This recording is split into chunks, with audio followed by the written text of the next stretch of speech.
Okay, this episode is about dispersed camping at Heron Lake State Park.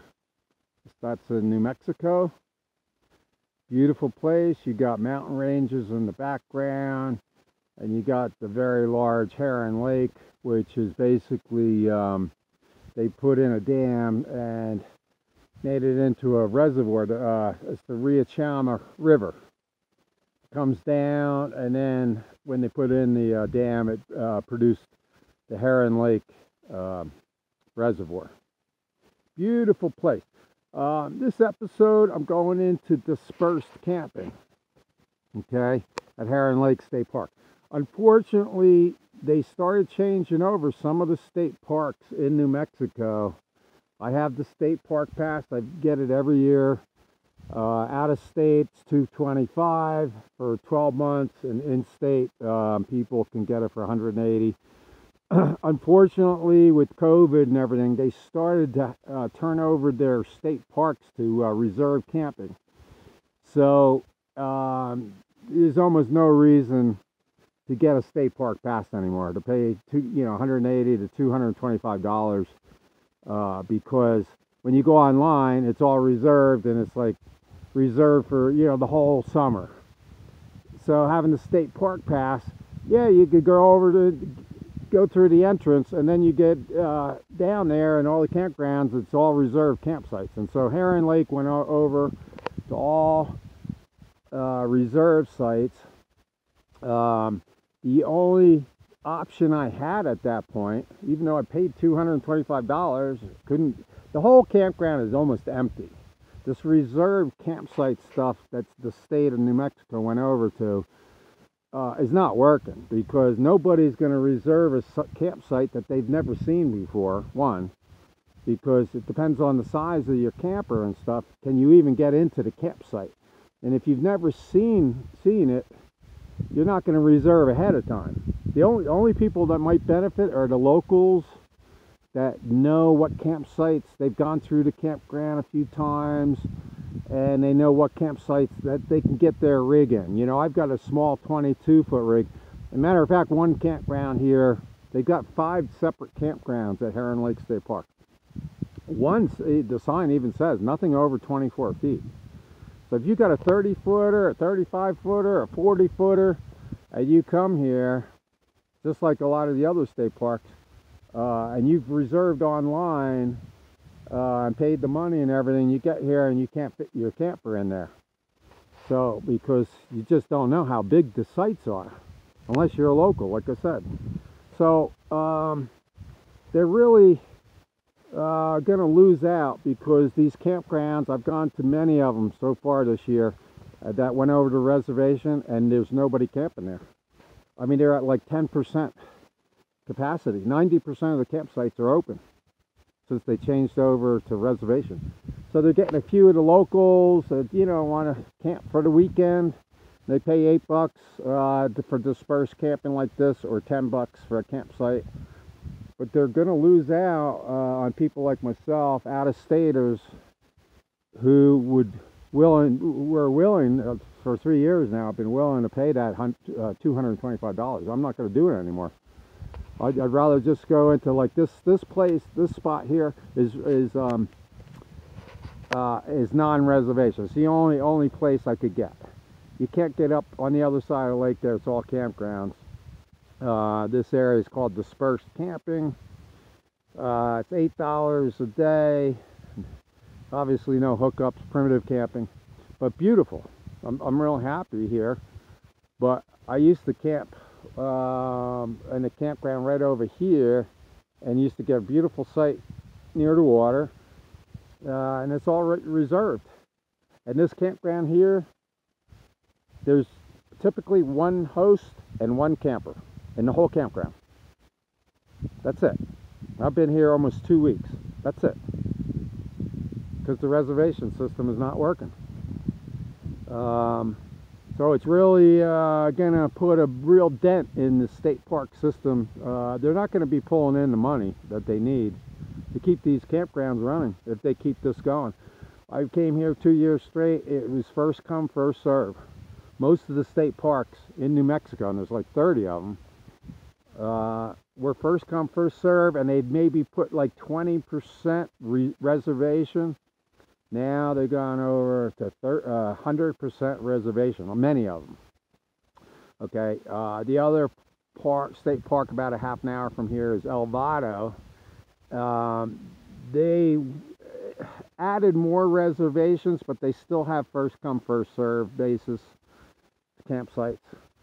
So they're doing a little better. They're filling in more campers and down there, because people don't want to drive from out of state, and all of a sudden they find out everything is reservation. They can't get a campsite. So people are not going to drive from long distances when they have this reservation only.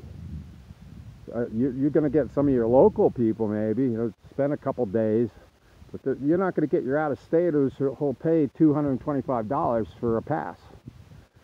So they really, if they don't change it, I'm not going to get another year pass. I'm just not going to do it, because I've gone to 3 different state parks so far, and 2 out of the 3 were all reservation. And they said, well, you can go down to the shoreline, and down here, you get down the shoreline, people are getting stuck all the time.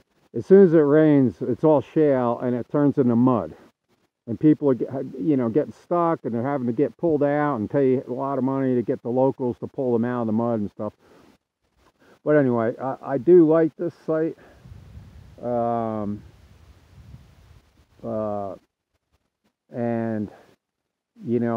it's like $8 for the dispersed camping. So the other things I wanted to talk about, you got Chama. This is northern New Mexico, near the Colorado border.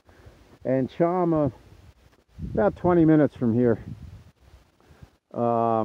They do have a scenic railroad, and I'll show you the map. I don't know if it'll come out good or not.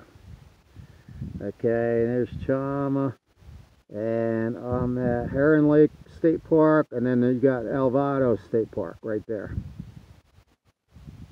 Okay, so 20 minutes north, you got the town of Chama, and here's the Colorado-New Mexico border. So they got a scenic railroad. Goes real slow up in the mountains. And Cumbres Toltec railroad, and just goes real slow, and it's very scenic, and it goes up into Colorado. Osier, there's a 2.5 hour trip, which it's not cheap. It's like $85. Go from Chama to Osier and back, or not, it doesn't go all the way to Osier. It goes to some canyon pass and then back. It's like a 2.5 hour drive by train. And then it finally, you can do the, I think it's like 6.5 hour, 6.5 hours round trip to Antonito and back. But I think you have to take partly shuttle bus and part train. And that's like, I think it starts at like $125, and then they have 3 classes, and it goes up from there. So, just expect it's going to be a lot of money if you take that Toltec scenic railroad. Let's see, what else did I want to talk about? Fishing here, if you're into fishing, they stock it with rainbow trout. Thing is, okay, this lake, motorboats are allowed, but only trolling speeds, up to 5 miles an hour.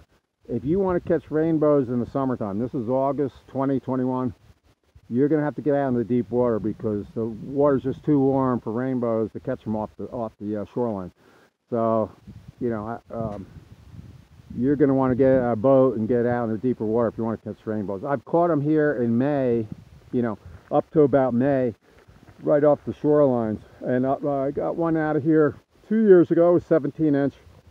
They catch them a lot bigger than that even. You catch a lot of stockers, like a 12 to 14 inch is what they stock them typically with. There's also salmon in here. But the salmon season, I believe you have to get a permit, and it starts like in October. The off season is like salmon season. I hear that that's pretty cool. I don't know if they have a limit or if it's like 25 salmon or something, or if you get the permit. So that's something that goes on here after the season. And I'm sure there's a lot of other types of fish. I always fish for the rainbows. As far as wildlife, I'm out pretty far in the middle of nowhere here. A mile in all directions. There's nobody else except for me and a good friend of mine, Shalina. She's from Arizona, and she's along for the trip. She's a lot of fun. Always puts a smile on my face. So I'm glad she came along. Now, Verizon mobile hotspot, which I have, is sporadic out here. When we first got here, there was you getting like 2 to 3 bars of Verizon on this side of the lake, where there's nothing. Now, the only time I get Verizon mobile hotspot is when I go across to the other side of the river, over to here, which is where the dam is and the boat ramps on the other side. Now I'm getting 1 to 3 bars over there, but nothing where I am right now. So if you want your mobile hotspot, you got to drive a few miles. Not a big deal. It's the fire restrictions. They're right now they're getting quite a bit of rain. It's the monsoon seasons in Arizona and New Mexico, so the fire restrictions aren't real bad, but they still want you to be building your fire in a fire ring, either that's established, or I believe you also can bring your own fire ring, and to have campfires at nighttime.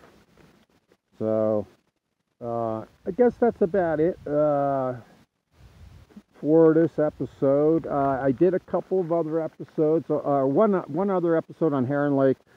If you check my my YouTube channel, I should say, and just click playlists. When you see Eagle Eric, you'll see an eagle, a bald eagle, and click that, and then you go into my YouTube channel. Got over 100 videos on camping, and especially in the western states. And you just click playlists at the top, and then I broke it down into New Mexico camping, Arizona camping, and a bunch of other categories, so you can find something really quick. So down that way, not too far, about a half an hour drive, Rio Chalma River goes down to El Vado Lake State Park, another nice camping area. They didn't change over the whole campground to reservations like Heron Lake did. This place is deserted. There's 5 campgrounds here, and I've gone into all of them. Been here over a week. There's usually 1 or 2 people, and I've been coming here for years. They used to pack them in by Friday. They'd be packed all through the weekend. Now it's like 1 or 2 people per campground. So obviously New Mexico really screwed up when they went to all reservations, because nobody's going to be coming to these campgrounds anymore. If they switch them back, things will get better, and they'll start generating a lot of revenue. But anyway, other than that, there's no laundromats out here, so I think I did another episode about a portable laundromat. This thing here called Wonder Wash, and it takes about 2 gallons. You fill up all your clothes into there. It fills it up about halfway, 2 gallons, and that right there is just a half load. I literally could do twice as much in this. I just filled it up halfway, and then the simple thing, you just spin in this thing, and it's so well balanced. Now there's nothing in there right now, but all you just sit down and just crank this for a couple of minutes. That's all you have to do.